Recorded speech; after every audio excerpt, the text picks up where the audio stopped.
Baie welkom julle. Jy het my nou uitgebou hier so Jaco. En is lekker om julle hier te hê, baie welkom.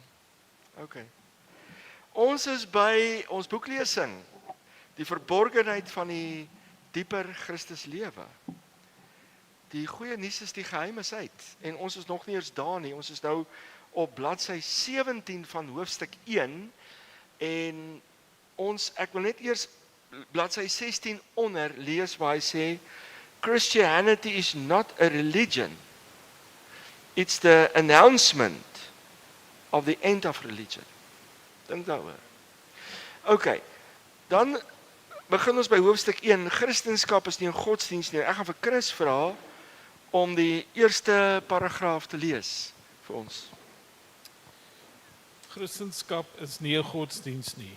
Godsdienst is die gevaarlikste vyand vir die liggaam van Christus. Dit het die plek van Christus ingeneem en het 'n verkeerde idee geskep van wat ware Christendom werklik is. Satan was aan die kruis verslaan en ons het autoriteit oor hom. Maar godsdienst, hoe verstaan ons dit? Hoe verstaan jy godsdienst? Want godsdienst lyk so reg. En die rede hoekom ek vir hom gevra het om net die eerste paragraaf te lees, is omdat ons 'n vraag gehad het verlede week. En die rede hoekom ek hierdie vraag nou wil beantwoord, is omdat dit te doen het met die res van hierdie boodskap, van hierdie hoofstuk. En ons is gevra om ons vrae aan die einde te antwoord, sodat die boeklesing nie onderbreek word nie. En ons gaan dit so doen, behalwe nou vandag. Want hierdie is nou 'n uitsondering, want dit het te doen met godsdienst. So wat ons wil doen is, met die vrae wat ons gaan kry, is dat ons versigtig wil wees om nie van die spoor te gaan nie, want dit is 'n boekvoorlesing. So ek wil nou nie hier sit met ander lesings nie. Laat ons dan weggaan van die boekvoorlesing nie, maar ons gaan so klein bietjie nou weg van die boekvoorlesing, want ek wil met julle gesels oor Jakobus. Want daar was 'n geldige vraag gewees oor Jakobus. As jy gewoonlik vir mense sê, genade alleen is genoeg, Christus alleen is genoeg, dan sê die Jakobus mense, ja, maar Jakobus sê, geloof sonder werke is dood. OK? So, genade volgens hulle staan nooit alleen nie, werke moet bykom. Geloof staan nooit alleen nie, werke moet bykom. Goed, die vraag wat ons gekry het, is waar iemand gevra het oor Jakobus 1, vers 25 tot 27. Ek gaan vir julle lees. As iemand onder julle meen dat hy godsdienstig is, so hier gebruik Jakobus die woordjie godsdienst. So hy bedryf godsdienst. Hy sê, as iemand meen dat hy godsdienstig is, en sy tong nie in toom hou nie, maar sy hart mislei, die godsdienst van hierdie man is te vergeefs. So nou, kan ek nou vir julle in alle eerlikheid vra, dink julle hou julle tong in toom? So dan sê hy, die godsdienst is te vergeefs. Dan sê hy, reine en onbesmette godsdienst voor God en die Vader is dit, om wese en weduwees in hulle verdrukking te besoek, en jouself vlekkeloos te bewaar van die wêreld. Nou kan ek vir jou vra, hoeveel wese en weduwees het jy al besoek, en hoe dikwels en wanneer laas? So volgens Jakobus is ons godsdienst dan nou te vergeefs. Maar hoekom praat Jakobus so? Nou wil ek julle vanaand 'n baie belangrike ding vertel oor Jakobus. Ons moet Jakobus verstaan teen die agtergrond waarin hy geskryf het. Dit was baie moeilik, dink 'n bietjie daaraan, vir die eerste disippels, wat almal Jode was, wie se hele lewe gedraai het om die wet, die Joodse godsdienst in die tempel. Dit was baie moeilik vir al daai disippels, daai 12 disippels, om te transformeer van die ou verbond na die nuwe verbond. Dit was moeilik vir hulle. Hulle het nie die ou verbond die aand afgeskakel, die volgende oggend die nuwe verbond aangeskakel en nou is alles agteroor nie. Nee, hulle het gesukkel om in die oue oor te gaan in die nuwe. Kom ek gee jou 'n voorbeeld. Petrus. Ons almal ken die storie van Petrus. Petrus is op die dak besig om te bid en hy kry 'n gesig van 'n laken met onrein diere wat neerdal. En die Here sê vir hom, eet. En hy sê vir die Here, ek het nog nooit iets onrein geëet nie. Hoekom? Hy was nog steeds 'n goeie Jood. Hy het vasgehou aan die wette, die gesondheidswette van die ou verbond. So hy het gesukkel, hy het vasgehou daaraan. Ek lees gou vir julle in die Afrikaanse ou vertaling in Handelinge 15, iets baie interessant. Handelinge 15 was die kerk nou al 20, 30 jaar aan die gang, die eerste kerk. Lankal, hy loop, die dinge loop. Maar hulle het nog gesukkel om die wet te hou. Ek lees vir jou in Handelinge 15, jy kan dit gaan lees by die huis, die hele hoofstuk is baie interessant. Dit was die groot kerkvergadering wat destyds plaasgevind het in Jerusalem. En hulle kom almal bymekaar met Barnabas en Paulus en Jakobus en Petrus. En vers 5 in Handelinge 5 sê, Handelinge 15 vers 5 sê, sommige gelowiges uit die party van die Fariseërs is gelowiges, ouens wat gelowig geword het opgestaan en gesê, dis noodsaaklik dat die heidene besny word en bevel ontvang om die wet van Moses te onderhou. Want hulle het geglo, as die eerste kerk, hierdie mense, dat as jy nie jou laat besny en sodoende deel word van die ou verbond en die wet hou nie, dan kan jy nie gered word nie. Eerste kerk. So die eerste kerk het nog gesukkel, en hulle het gesukkel om uit te kom uit die ou verbond, want jy moet onthou, die disippels was Jode, en die idee daardie tyd is, wil jy 'n goeie Christen word jy 'n goeie Jood. En as vandag mense wat dit ook glo, ons noem hulle Judaiseerders.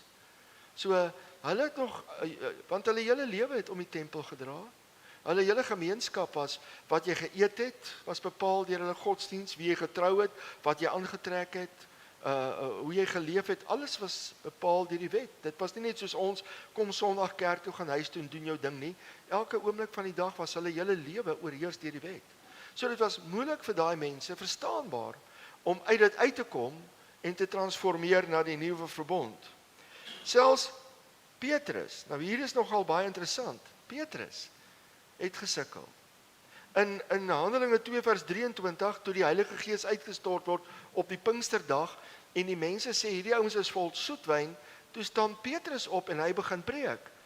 En hy sê onder andere, en ek haal aan uit een van die Engelse Bybels, sê vir die Jode, you have killed him. Hy het gedink, Jesus, hy is vermoor aan die kruis.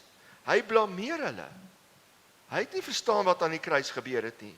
Onthou jy toe Jesus praat van sy kruisdood, toe Petrus hom bestraf en gesê, maar God verhoed. Nee, toe sê Jesus, gaan weg agter my Satan. Hy het nie die kruisdood verstaan nie. So die eerste kerk was omtrent 13 jaar aan die gang, toe Paulus op die toneel verskyn. Die Here het hom gered. Stuur hom in die Arabiese woestyn vir 3 jaar afsonder, skud al sy Joodse godsdiens uit hom uit, openbaar in hom Christus, in hom die mystery gospel. En toe Paulus begin preek in die kerk, toe hoor hulle, maar hierdie ou wat ons vervolg het preek, hulle het hom nie so lekker vertrou nie, gedink hy wil hulle net vang om hulle dood te maak. Toe hoor hulle vir die eerste keer die disippels wat Paulus sê, hoekom het Jesus gesterf? Wat het aan die kruis gebeur? Hulle het dit nie geweet vir 'n paar jaar nie. Ek bedoel selfs Petrus, toe hy op die dak is en die gesig sien van die onrein diere, toe klop 'n heiden aan sy deur en sê, Cornelius soek jou. Cornelius was heidene. Die eerste ding wat Petrus vir hulle sê toe hy by hulle in die huis kom om hulle te bedien, dis nie geoorloof vir 'n Joodse man om met die heidene gemeenskap te hê nie. So daai Joodse ding was sterk gevestig. En so die disippels het gesukkel om oor te gaan na die nuwe, maar Jakobus ook. So Jakobus skryf teen die agtergrond van, ek verstaan nog nie heeltemal nie. Nou gaan ek vir julle lees, hoekom sê ek so, in Handelinge 21. In Handelinge 21 vers 17, sê Jakobus, lees ons, en toe ons in Jerusalem aankom, het die broeders ons met blydskap ontvang. En op die volgende dag het Paulus saam met ons na Jakobus huis gegaan, en al die ouderlinge, sy gemeente, was daar teenwoordig, vers 19. En nadat hy hulle gegroet het, het hy van stuk tot stuk vertel wat God onder die heidene doen. As 'n rede kom hy sê, want Paulus is die apostel na die heidene.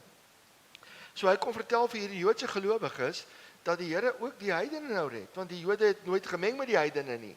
Hulle het die heidene as honde beskou en onrein, meng nie met hulle nie, eet nie saam met hulle nie.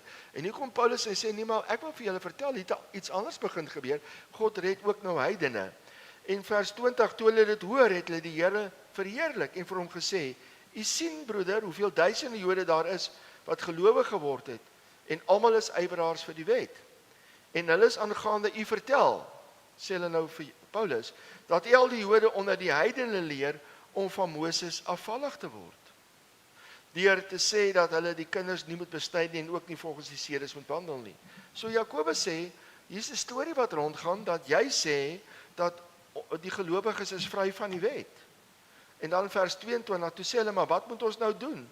Dis dringend nodig dat die menigte bymekaar kom want hulle sal hoor dat u hier is. So kom vertel nou vir hulle jou siening oor die wet. Vers 23, doen dan wat ons vir u sê Jakobus vir Paulus. Ons het 4 manne wat 'n gelofte gedoen het. Neem hulle en heilig u saam met hulle en betaal die kostes vir hulle, sodat hulle hulle hoofde kan skeer en almal kan weet dat daar niks is in u wat van u vertel word nie, maar dat u self ook wandel in een wat die wet onderhou. Ja, vers 25. Wat egter die gelowiges uit die heidene betref, het ons geskryf en besluit dat hulle niks van die aard moet onderhou nie, maar hulle net moet onthou van afgodediens en so aan. Toe het Paulus die manne geneem en op die volgende dag om saam met hulle geheilig in die tempel gegaan om bekend te maak dat die dae van die heiliging sou voortduur totdat die offer vir elkeen van hulle gebring moes word. Dis die Nasareerbelofte waar hulle hare afskeer en besluit hulle gaan nie sterk drank gebruik nie en so aan en so aan. En Paulus gaan doen dit. Paulus gaan doen wat hulle sê, hy gaan hou die wet. Hoekom doen Paulus dit? Want Paulus sê, vir die Jode word ek soos 'n Jood, om ook die Jode vir Christen te wen. Vir die heidene word ek soos 'n heiden, om ook hulle vir Christus te wen. Dit is hoekom Paulus dit gaan doen het. In 1 Korintiërs 9 vers 20, ek lees vir julle, vir die Jode het ek soos 'n Jood geword, om die Jode te win. Vir die wat onder die wet is, soos een wat onder die wet is, om die wat onder die wet is te win. So, wat sien ons dus? Dat Jakobus met sy gemeente het nog onder die wet gestaan. Of dan ten minste dele daarvan. En in die agtergrond verstaan ons Jakobus beter. En nou gaan ons bietjie kyk na Jakobus. Nou om Jakobus beter te verstaan, moet ons gaan kyk na Jakobus 1 vers 1. Kom ons gaan kyk gou daar. Jakobus 1 vers 1. My nuwe boek waarmee ek besig is, Rightly Divided the Word of Truth, doen ek hierdie goed in groot detail. Hy sê, Jakobus, die diensknegt van God en die Here Jesus Christus, aan die 12 stamme, wat in die verstrooiing is. So aan wie skryf Jakobus? Aan die kerk? Nee, aan Israel, aan die 12 stamme in die verstrooiing. Hoekom? Want die disippels se hoofsaaklike roeping was om na Israel te gaan. Jesus sê vir hulle toe op aarde was, moenie gaan na die heidene nie, maar gaan na die verlore skape van die huis van Israel. Hoekom? Want die Jode sit te wag vir die belofte van die vaders, die profete, wat gesê het, daar kom 'n Messias. Gaan sê vir hulle, ek is die Messias. Hulle wou hom nie aanvaar nie. Dis hoekom toe Jesus sterf hy nie net vir Israel nie, maar vir die hele wêreld. Want hulle wou hom nie hê nie. Hy kom na sy eie, hulle wou hom nie hê nie. So Jakobus skryf aan die 12 stamme in die verstrooiing, mense wat onder die wet is, mense wat werke verstaan, en hy sê vir hulle, luister, ek skryf aan julle in die verstrooiing, hierdie Messias wat julle gekruisig het, hy is julle Messias. So dit is uit daai agtergrond wat Jakobus dan skryf. En so Jakobus het nog nie heeltemal getransformeer uit die ou na die nuwe nie. As jy die boek Jakobus gaan lees, sal jy dit sien. So kort sulke goedjies optel daarvan. Niks fout nie. Hy het nie Paulus weerspreek nie. Hy het net met 'n ander crowd gepraat, 'n boodskap vir hulle. Hy sê in Galasiërs 3 dink ek, waar die gemeente Paulus afgesonder het in Barabbas with the gospel, die King James het dit reg, the gospel of the circumcision. Die Afrikaanse vertaling sê die evangelie aan die besnedenis of vir die besnedenis, maar is of, is type of gospel, the gospel of the circumcision and the gospel of the circumcision. So Petrus het gegaan na Israel, the gospel of circumcision, it's a gospel of works, en Paulus na die heidene, the gospel of grace. Dit was in die tyd van Handelinge, dit was 'n oorgangstyd. Maar ek wil nie te veel daaroor sê nie, want dit is nou weer 'n ander storie.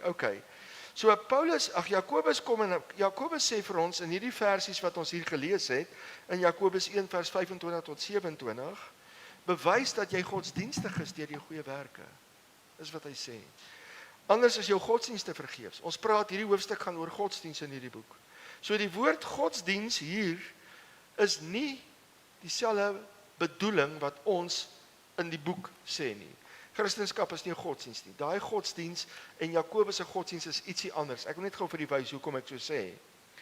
Jakobus gebruik 'n Griekse woordjie vir godsdienst wat vertaal kan word as toewyding aan die Here.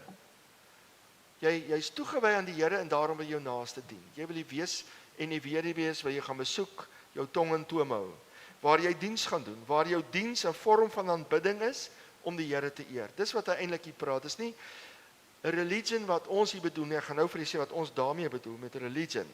En dis reg wat hy hier sê. Elke Christen behoort om te gee en ons behoort ons tong in toom te hou en ons behoort te kyk na die wees en die weduwees. Dis reg so.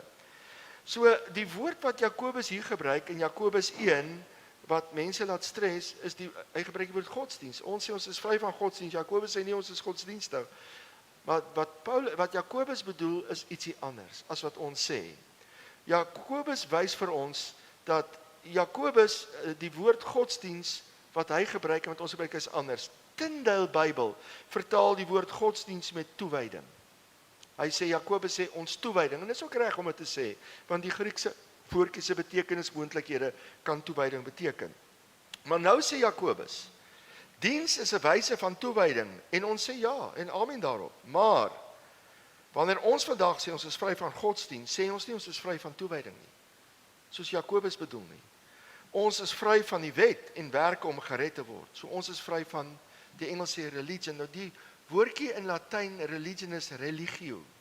Religio beteken om vas te bind. Nou waaraan bind godsdienst jou vas? Aan hoe die mens by die Here wil uitkom deur sy werke.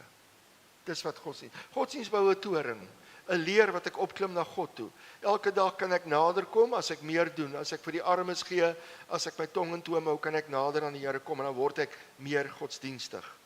So Jakobus se woord gebruik vir godsdienst is reg, toewyding, dis wat hy bedoel. Maar Jakobus gaan terug onder die wet wanneer hy sê jou toewyding bepaal jou posisie voor die Here. Jou werke bepaal of jy heilig is, of jy regverdig is. Dis wat hy sê, en ek gaan dit nou vir die wys. So godsdienst word breedweg gedefinieer as 'n georganiseerde stelsel van oortuigings, morele waardes, godsdienstige rituele, strukture, organisasie, programme.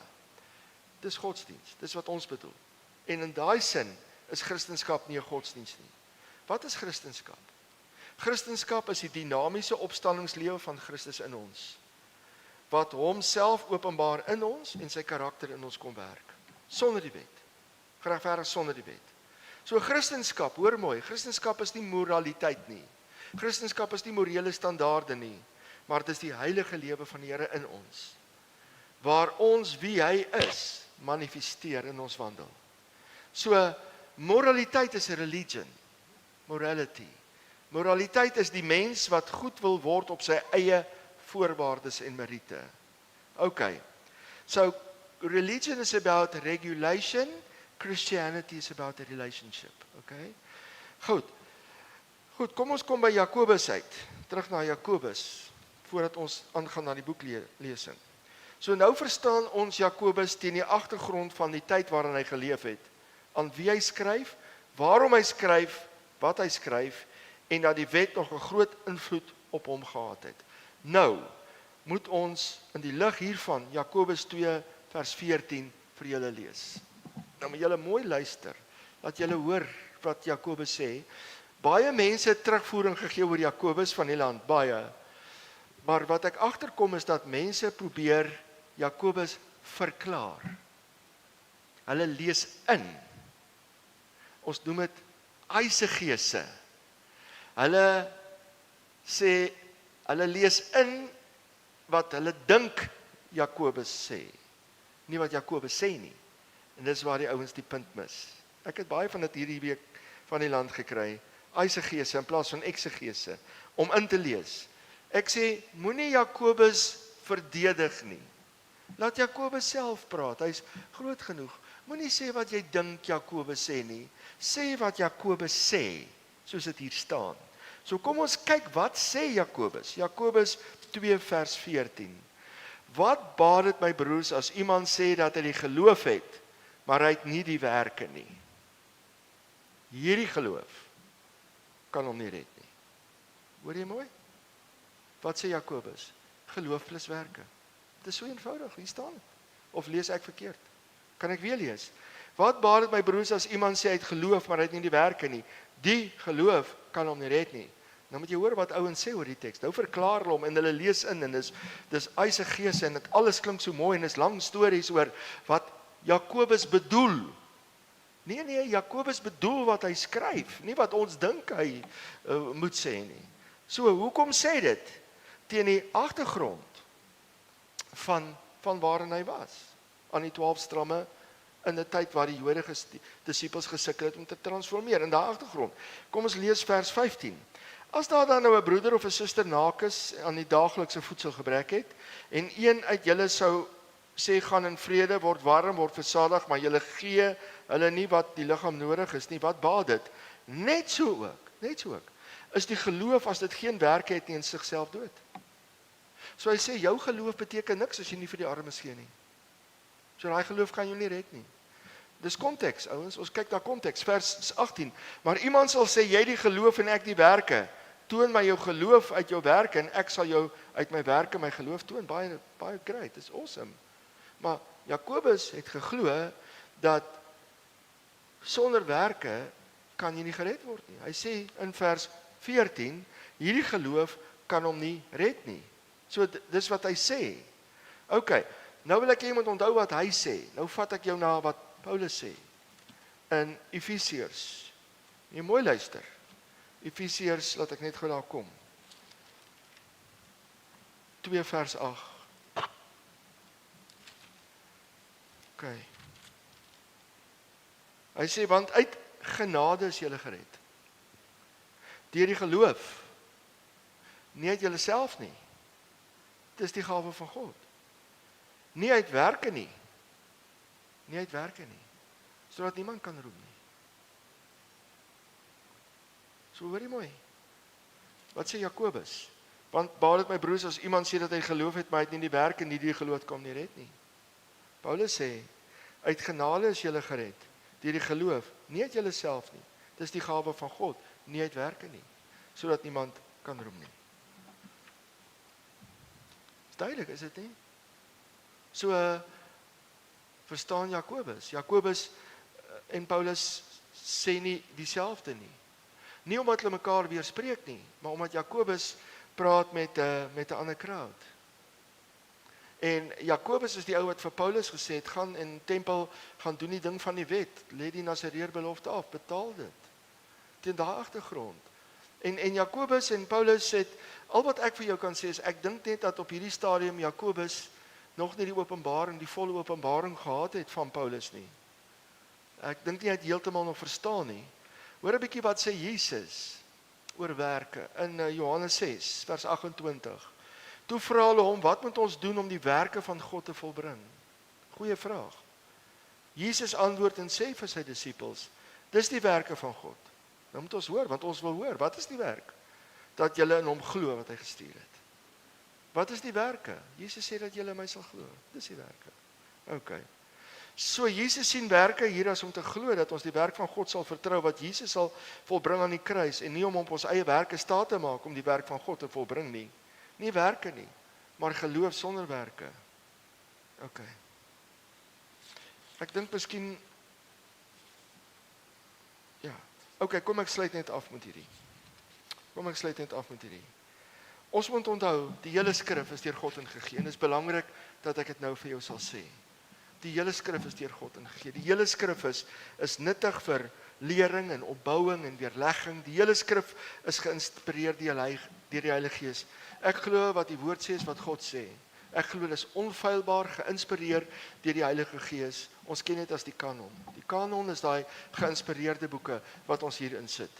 Ek is 'n probleem in die apokriewe, want ek glo wat hierin staan is genoeg vir jou en my, wat God wil hê ons moet weet, om eendag by hom te kom, om sy wil uit te leef hier op aarde, die kanon. So wanneer ons so praat oor Johannes, oor Jakobus, dan tas ons nie die gesag van die woord aan nie.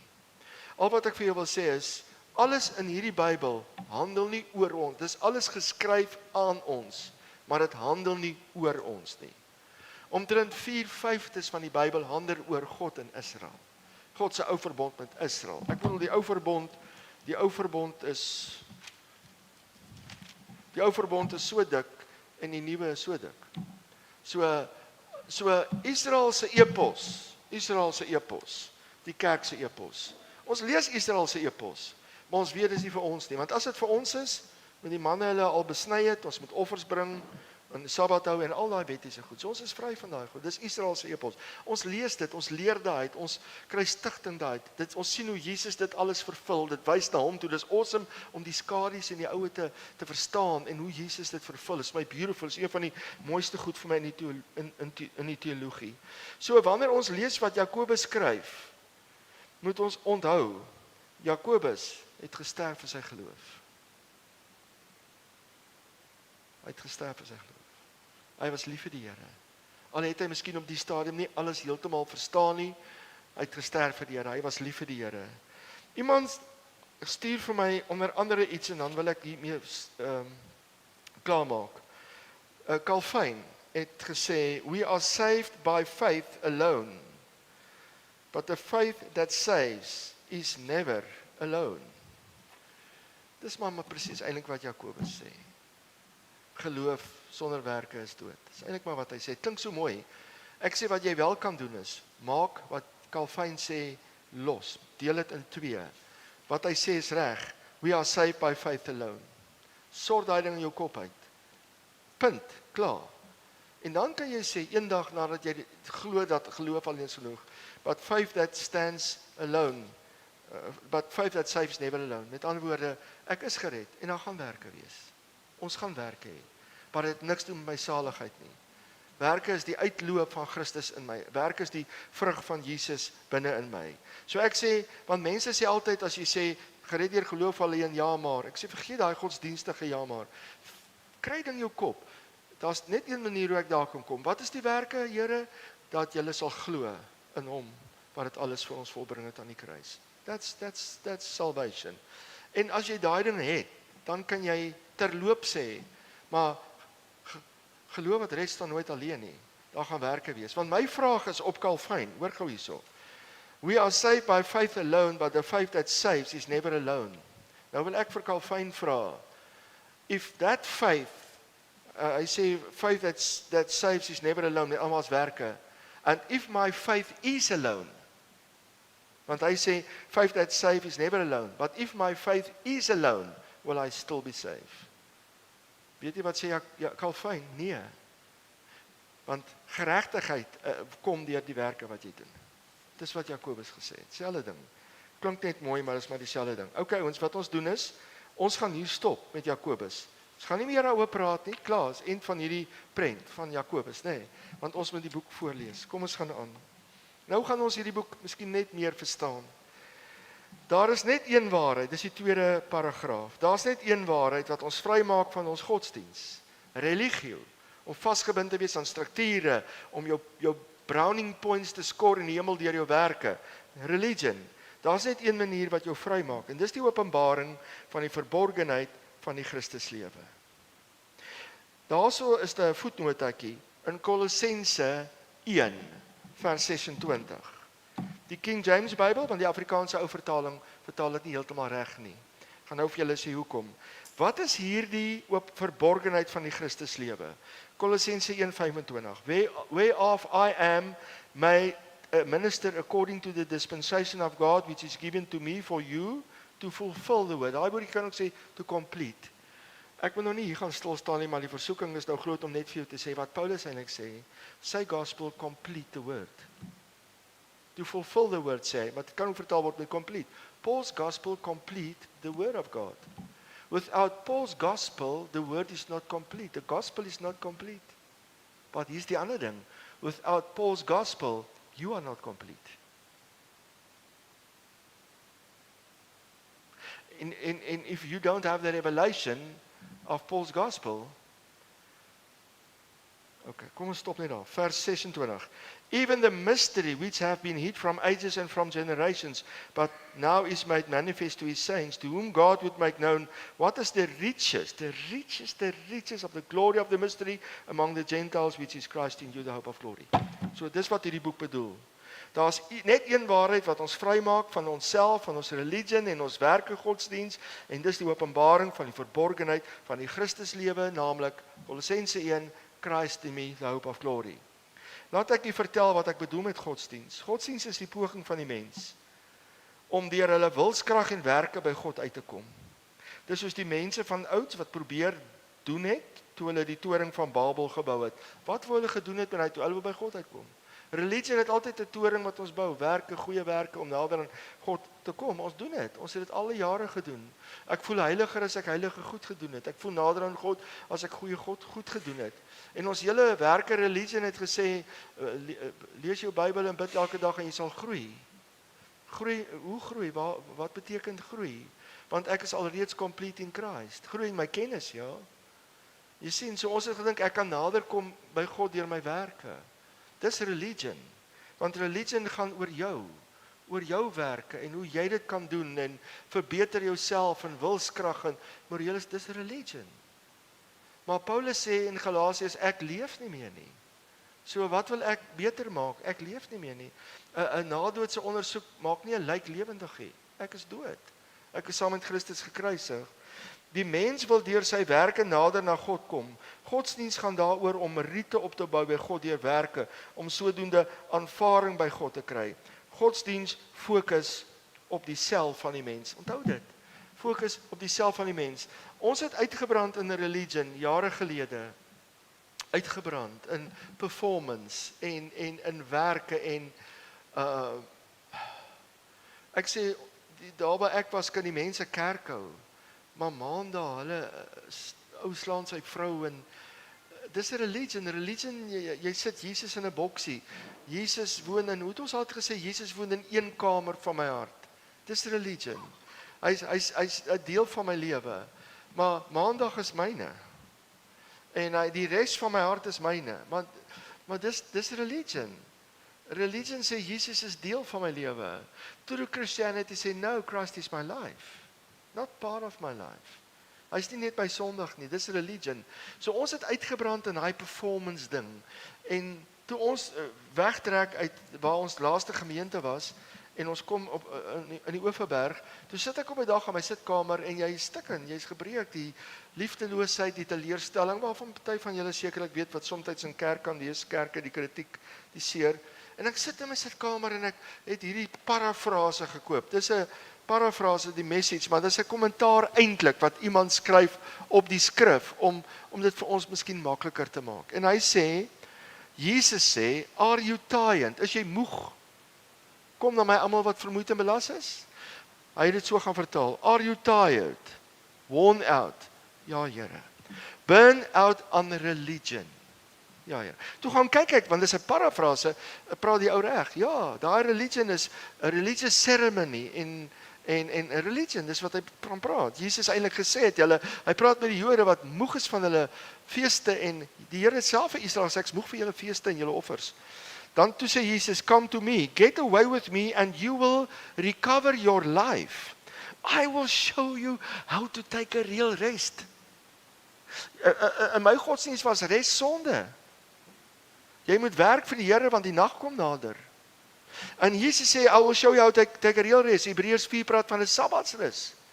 Hy sê, "Walk with me, work with me, watch how I do it. Learn the unforced rhythms of grace." Oh, "I won't lay anything heavy or ill-fitting on you. Keep company with me and you will learn to live freely and lightly." Ja, religion is slawerny. Jesus sê by die seun vrygemaak het is waarlik vry. Jesus kom maak ons vry van dit. En weet jy wat? Nou kry Jesus meer, as ek dit so kan sê, uit my uit. Want ek is nou vry, ek rus en nou hoor ek wat hy sê en ek bedien in die rus en ek brand nie meer uit in religion nie, want hy sê work with me, the rhythms of grace. En is awesome. Ek bedoel, dink 'n bietjie aan die man wat by die skone poorte gesit het. Petrus en Johannes kom verby en hulle sê silwer en goud het ons nie, wat ons het in die naam van Jesus staan op en loop. Jesus het baie daar verby geloop. Hoekom het Jesus so mee opgewek nie? Jesus sê ek doen niks wat my Vader nie sê nie. Religion sê nee, jy doen wat die kerk sê.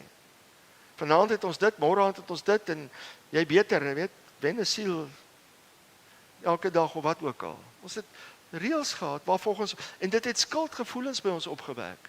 En hier kom Petrus en Johannes en sê ons silwer en goud het ons nie, maar wat ons het. Jesus sê ek kom hier op hier. Hy los dit vir Johannes en Petrus. Hoekom? Want Jesus sê ek doen net wat my Vader sê. Johannes en Petrus het dieselfde gedoen. Ek en jy moet dieselfde doen. Vrykom van religie en ons hoor wat die Here vir ons wil sê en dis 'n awesome plek om te wees. OK, dan bladsy 18. Godsdienst handel oor die mense vertroue in sy eie vermoëns om goed te kan word en om deur wilskrag heilig te kan word. Godsdienst wil soos Christus word deur wilskrag. Eintlik moet ek gesê het, godsdienst wil ons soos Jesus maak deur wilskrag en inspanning. Ek wil nou vandag sê niemand kan soos Jesus wees nie. Nie een van ons nie. Daar's net een Jesus. Maar wanneer daai Here Jesus in jou kom woon en hy leef sy lewe in jou, dan lyk dit of jy soos hy word. Maar nee, jy bevat hom. En hy in jou, gee aan jou lewe, jou heiligheid, jou identiteit. En nou begin leef jy wat jy het. Want in godsdienst leef jy altyd na hom toe. In Christendom leef jy vanuit hom. And there's a big difference. So dan sê ek, godsdienst is maar eintlik 'n vorm van onafhanklikheid waar ek met die hulp van die Here soos Jesus kan word. Godsdienst is gebore by die boom van kennis van goed en kwaad, waar die mens tot 'n mate onafhanklik geraak het van die Here in sy eie pogings om homself aanvaarbaar te probeer wys. Wat bedoel ek?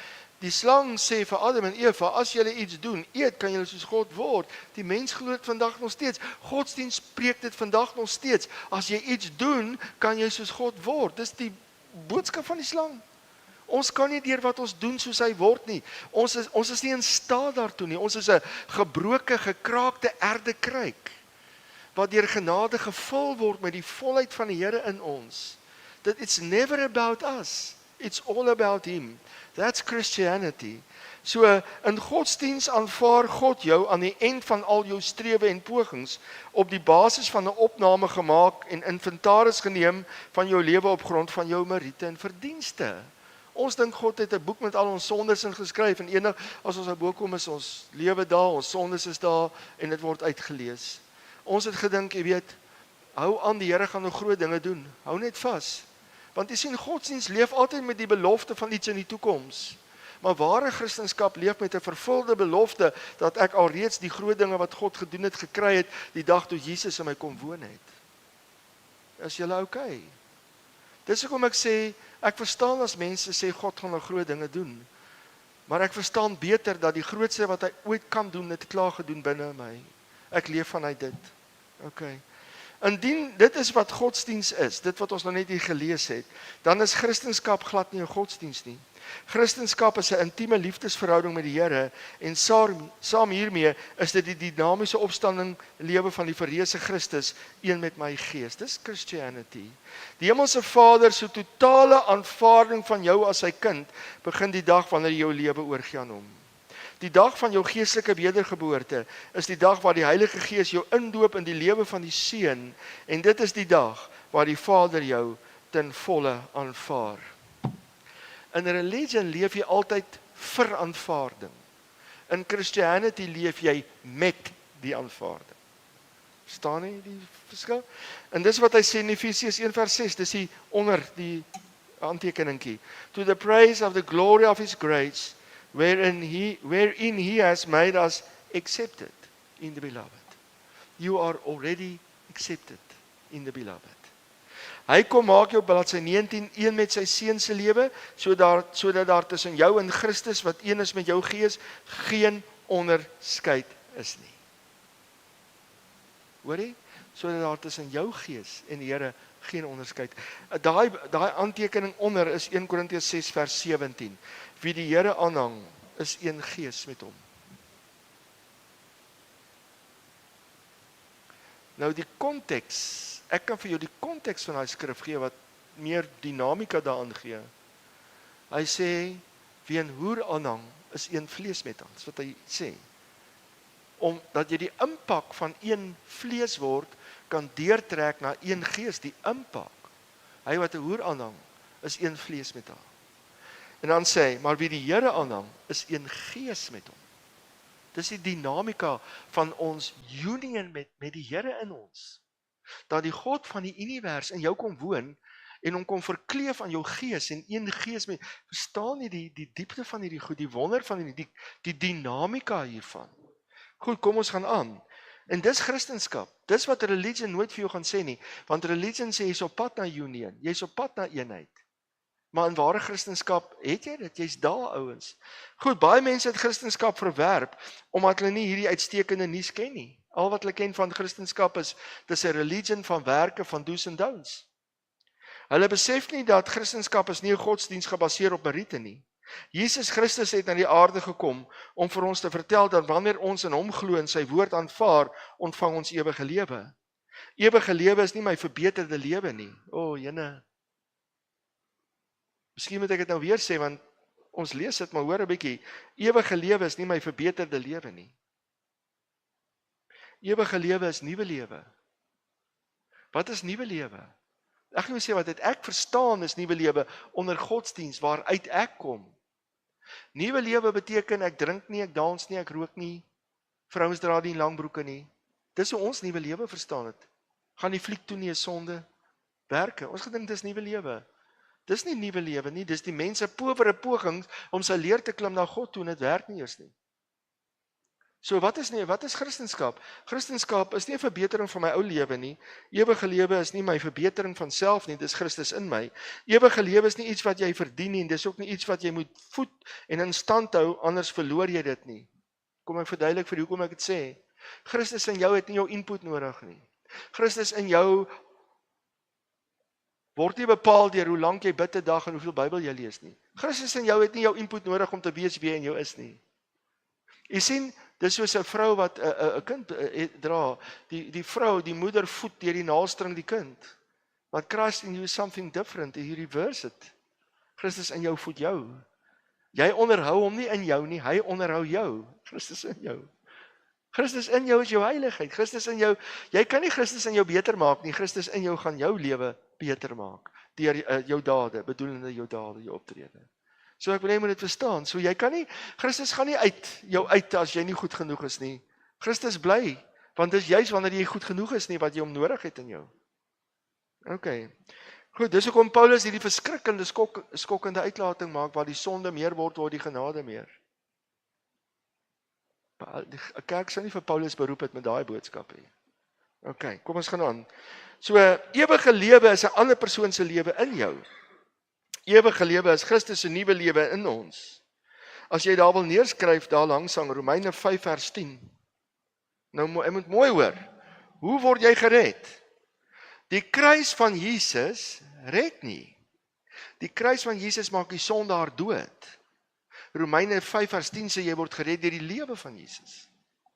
So wat gebeur?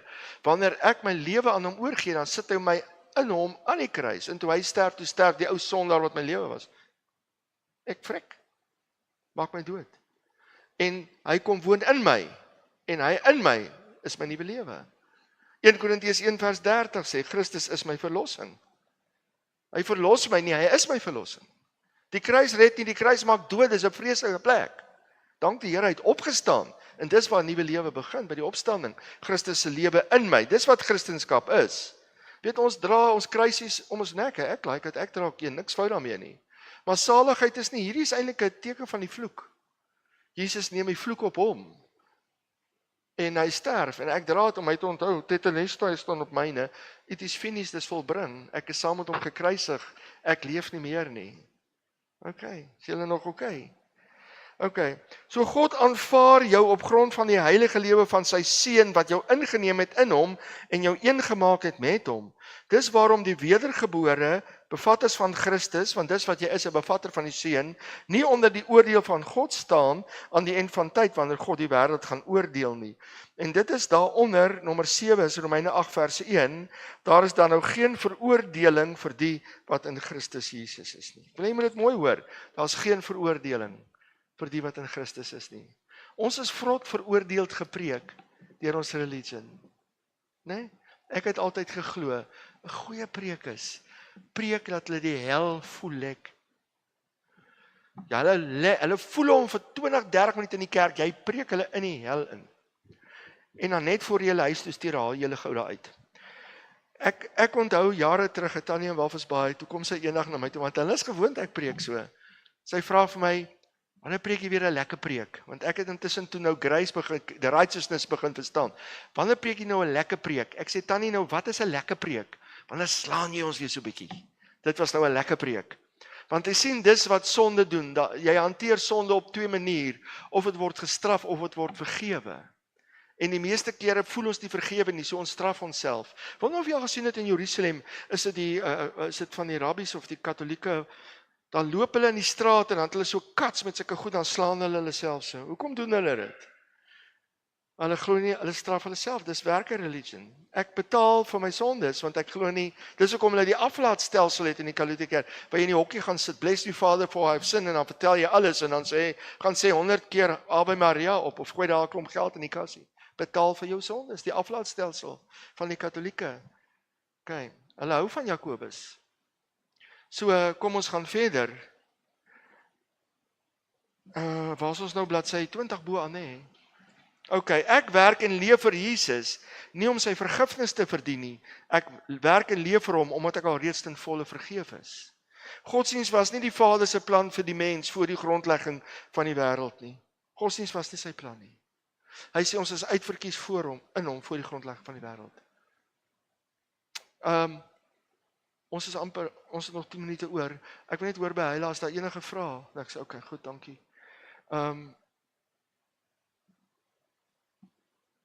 Kom ek gaan net tot die eind van die paragraaf, wil ek net iets sê, dan kan ons afsluit.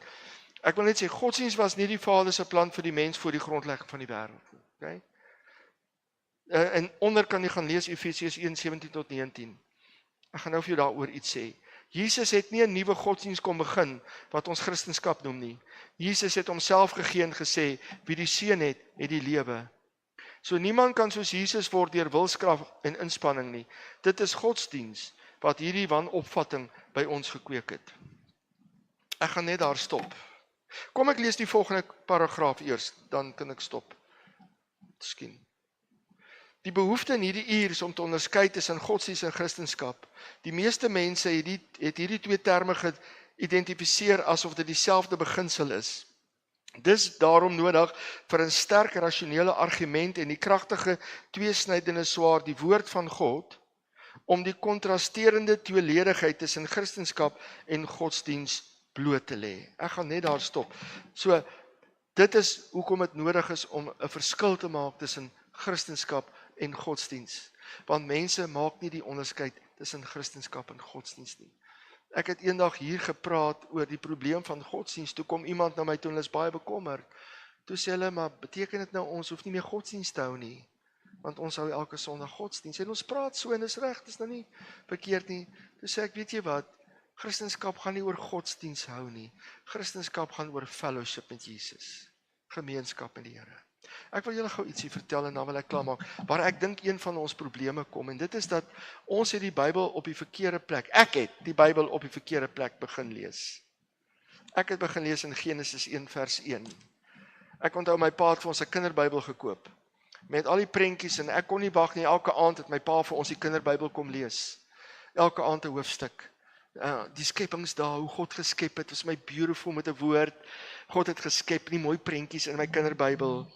En ek het so vooruit geblaai, toe sien ek Jesus slang wat so uit 'n boom uit hang.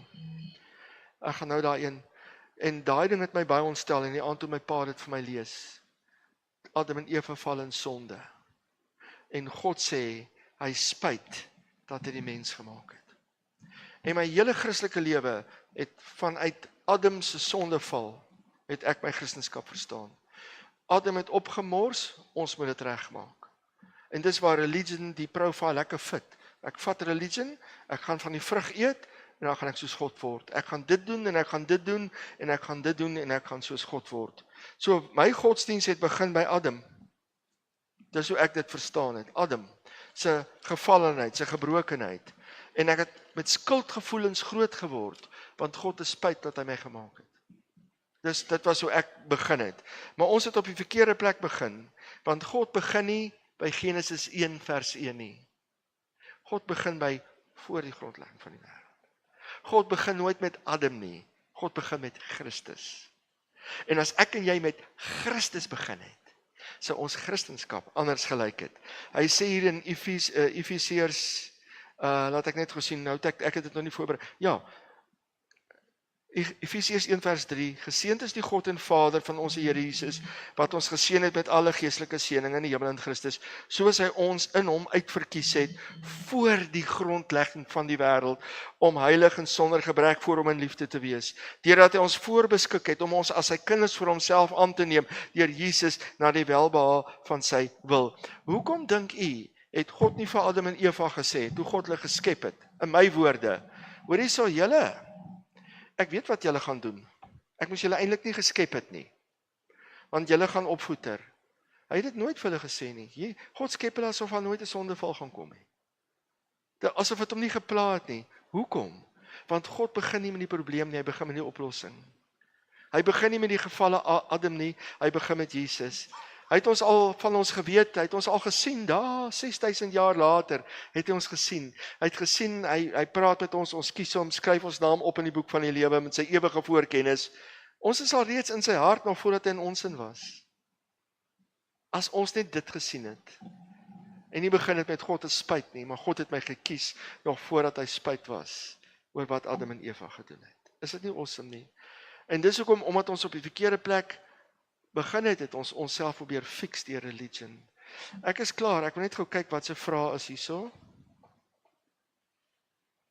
Ja, Derek is doodreg. Jakobus en Paulus, moet ons dus verstaan dat hulle twee verskillende bediening gehad het. Dankie Derek, presies net soos wat jy daar sal sê. Pieter, Dominee Piet sê, you are not saved to do, but to be. Absoluut. So that he can do through you. Kom ek lees dit. Hy is baie poëties, daai dominee. You are not saved to do, but to be, so that he can do through you. It's beautiful. Sien nie, dit is wanneer jy werke en geloof tot redding losmaak. Ek het hom aangeneem, hy's in my, nou vertrou ek hom om in my te werk, om te wil, die werk wat hy my begin het, gaan hy klaarmaak, nou begin werke uitkom. Ek wil amper sê, werk is nie my job nie. Om Christus in my te bevat en te fellowship is my job. Dis sy job om in my te werk om te wil. Nou doen ek omdat hy wil. En nou kom werke uit. Ek fokus nie op my werke nie, want ek fokus nie op my nie, ek fokus op hom, wat nooit boeg is om in my te werk om te wil nie. En die hele tyd werk hy in my om te wil. En wanneer ek 'n arme ou sien, ek wil vir hom gee, is nie omdat ek skuldig voel omdat die wet sê nie, dis omdat Jesus in my werk. En om jammer kry, nou gee ek. It's on a ball game, it's not about us. Dankie vir Derek en Dominee Pieter, ek waardeer dit baie. So, what is Christianity? Doing? No, being. Doing will flow from being. And if I don't do, I still am. But if Christ work in me, I will do. Okay. But my saligheid en my heiligheid hang nie af van doen nie. Eintlik moet ek eerlik vir u wees. Ek onthou in die ou dae het ons gesê, hoor hierso, gemeente, julle moet so 'n bietjie vir die Here se werk gee. Ons gaan nou 'n bietjie die Here bless. Ons samel geld in vir matte. Niks met die Here te doen nie, is eintlik maar om onsself te bless. In religion was baie van ons werke maar vir onsself. Ons gee omdat ons beter wil voel oor onsself. In 'n religion doen jy dinge so. As gevolg van Christianity werk dit so. So religion werk so, Christianity werk so. Religion sê klim jou leer deur wat jy doen. Christianity sê Christ has come down because you cannot reach him through your works. To be or not to be, says Shakespeare. I am because Christ is in me, my life. Okay, is die laaste enetjie, dan is ons klaar. Heila, wat is hierdie ene?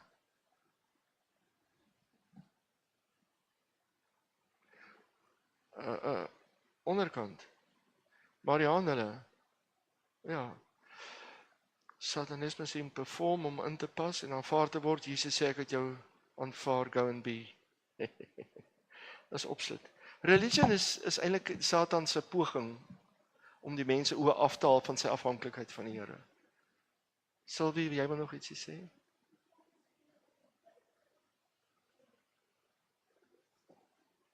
That's Hebrew 4.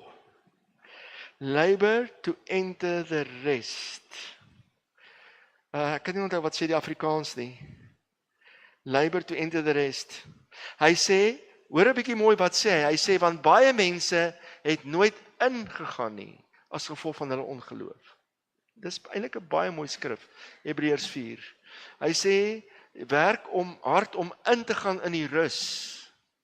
Want ons wil nie, ons dink rus is, wel toe ek in religion was, jy rus net op 'n Sondag. Dan moet jy werk vir Jesus, want die nag kom nader, moet ek gaan met leë hande, jy moet werk. Maar hy sê rest to enter, work, labor to enter the rest. To rest. Christianity is not a test, it's a rest. In him. Hy sê, en baie kon nie daar ingaan nie, want hulle het nie geloof gehad. Hy vergelyk het met Israel wat in die beloofde land kon ingaan, wat God hulle beloof het nie, want hulle het nie geloof gehad nie. So hulle het buite gestaan. Nou sê dieselfde, hy sê, baie mense, hy sê, beywer julle om in te gaan in hierdie rus. Beywer julle, sê die ou Afrikaanse vertaling, as ek nou reg onthou. So, baie mense gaan nie in nie, want hulle voel, ek moet werk, voor ek kan rus. Maar as jy werk vanuit die rus, dis heeltemal iets anders. Dan doen jy net wanneer die Vader in jou werk komt. Dan hoef jy nie vir elke karbag te gee en skuldig voel om jy nie vir elke boemelaar kan help nie. Dan gee jy soos die Here op jou hart lê om te gee. And that's something else, jy weet. Dis ja, hy sê as jy deur die Gees van God gelei word, jy kind van God.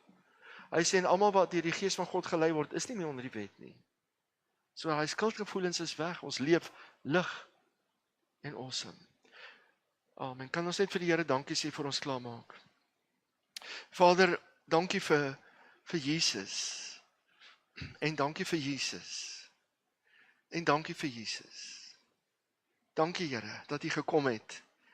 Dankie Here Jesus dat U bereid was om ons waarde vir U aan die kruis uit te stal toe U vir ons gesterf het.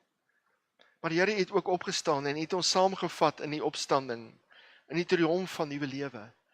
En U het ons kom red deur U lewe in ons te kom sit en te sê, enter the rest, labor to enter, beywer julle om in my te kom rus van julle werke, sodat ek kan werk in julle om te wil.